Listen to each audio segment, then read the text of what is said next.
My definition of sustainability really does start with the self, and then it reverberates to community, to family.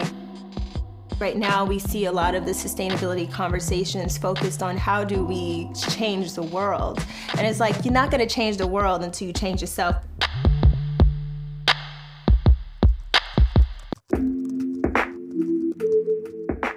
Sustainable Brooklyn is an initiative that disrupts the whitewashing of sustainability.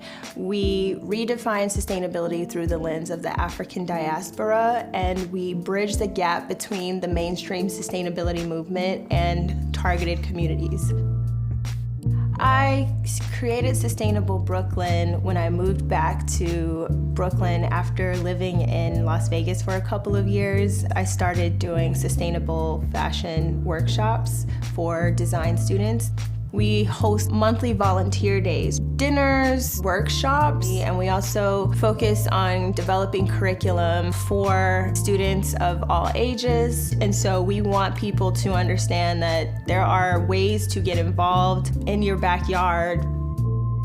I have been sustainable before I knew what sustainability was. It's a concept that's born from necessity. So growing up, we weren't as well resourced, and we shopped at thrift stores. My mother is a jazz singer. She has always been a fabulous person, and so has my grandmother. So I grew up, being aware of how to present oneself sartorially. I didn't let our economic situation deter me from looking fabulous. When I got to law school, I connected to this whole field of law called fashion law. And when I was introduced to sustainability in law school, that's when it really connected for me that, wait, I have actually been engaged in this lifestyle for a very long time, and the way that it's being conveyed, it doesn't have me or people who look like me or people who have that socioeconomic background. It's not contemplating our experience.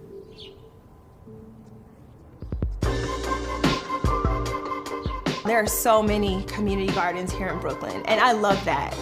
But the idea of a community garden is a new concept for me. I love Good Life Garden in particular because the farm manager, Kofi, has created a culture of accessibility, which is really important when you have a community garden in Black, brown populated neighborhoods. It really supports and really invites people into the garden. And that's what I'm trying to do with connecting with the garden and trying to just reclaim that legacy so that it's healing.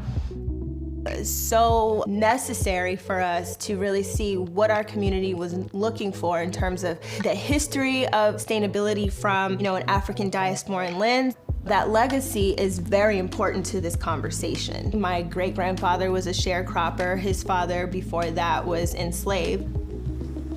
This culture of this connection to the land, it translated down to me. This history of extracting from different demographics without providing resources and support for them. We see a culture of waste that is persistent and pervasive, and that's what we're experiencing now, where, it's not just our clothes that are being discarded or our food that's being discarded haphazardly, but we're also discarding people. Like I said, for me, sustainability starts with the self. Do you talk to your neighbors? Do you have a good relationship with people who provide service to you in your community? Do you provide more than you extract? That, for me, is a very disruptive perspective in this conversation of sustainability.